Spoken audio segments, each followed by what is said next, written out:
నమస్కారం. Welcome to my channel Rudra Rhythmics. ఈరోజు ఒక మంచి కథ తెలుసుకుందాము. కథ పేరు బంగారు కలవ పువ్వు యొక్క శాపం. అంగరాజ్యంలో ధర్మవంతుడైన రాజు విమలదత్త పాలించారు. ఆ రాజ్యంలో కుముదవతి అనే అందమైన రాకుమారి నివసించింది. ఆమె మంచితనం, తెలివితేటలు మరియు అద్భుతమైన అందానికి ప్రసిద్ధి చెందింది. ఒకరోజు ఆగస్త్య అనే ధర్మవంతుడు ఆ రాజ్యానికి వచ్చాడు. కుముదవతి యొక్క గుణాలు ఆయనను ఆకర్షించాయి. ఆమెకు ఒక బంగారు కలువ పుష్పాన్ని అనుగ్రహించారు. ఆ పుష్పం ఆమెకు ఏదైనా కోరికను తీర్చేది. అయితే ఆ ఋషి కుముదవతికి ఆ పుష్పం శాపాన్ని మోస్తుందని హెచ్చరించారు. ఆమె దాని శక్తిని స్వార్థం లేదా హానికరమైన ఉద్దేశాల కోసం ఉపయోగిస్తే అది ఆమెపై మరియు రాజ్యంపై గొప్ప దురదృష్టాన్ని తెస్తుంది. సంవత్సరాలు గడిచాయి. కుముదవతి ఒక అందమైన యువతిగా పెరిగింది.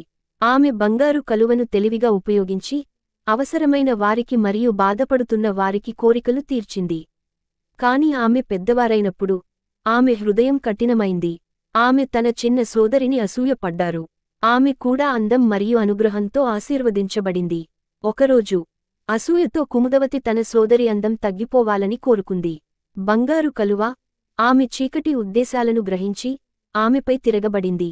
పుష్పం ఒక ప్రకాశవంతమైన కాంతిని ప్రసరించింది. కుముదవతి భయంకరమైన శాపానికి గురయ్యారు. ఆమె అందం అదృశ్యమైంది. ఆమె ఒక వికారమైన జీవిగా మారింది.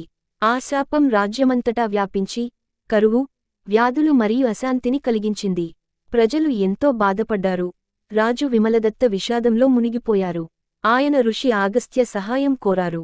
ఆయన కుముదవతి శాపం గురించి నిజం వెల్లడించారు. ఆ శాపాన్ని తొలగించడానికి ఆగస్త్య రాజుకు ఒక కష్టమైన తపస్సు చేయమని ఆదేశించారు. తన కూతురి చర్యల పట్ల పశ్చాత్తాపంతో రాజు అంగీకరించారు. ఆయన హిమాలయాలలో చాలా సంవత్సరాలు ధ్యానం చేశారు. కఠినమైన పరిస్థితులను తట్టుకుని అనేక ప్రలోభాలను ఎదుర్కొన్నారు. చివరకు సంవత్సరాల తపస్సు తరువాత రాజు ఆ శాపాన్ని తొలగించడంలో విజయం సాధించారు. కుముదవతి తన పూర్వపు అందానికి పునరుద్ధరించబడింది. రాజ్యం మళ్లీ శాంతి మరియు సంక్షేమంతో నిండిపోయింది. అయితే ఆమె అహంకారం మరియు అసూయ ప్రమాదాల గురించి విలువైన పాఠం నేర్చుకున్నారు. ఆ బంగారు కలువ ఇప్పుడు దాని శాపం నుండి శుద్ధి చేయబడి వినయం మరియు కారుణ యొక్క ప్రాముఖ్యత గురించి ఆమెకు నిరంతరం గుర్తుగా మిగిలింది. ఈ కథ మీకు నచ్చినట్టు అయితే లైక్, షేర్ చేయండి. ఇలాంటి మరికొన్ని మంచి వీడియోలు కోసం సబ్స్క్రైబ్ చేయండి రుద్రా రిథమిక్స్ ఛానల్ను.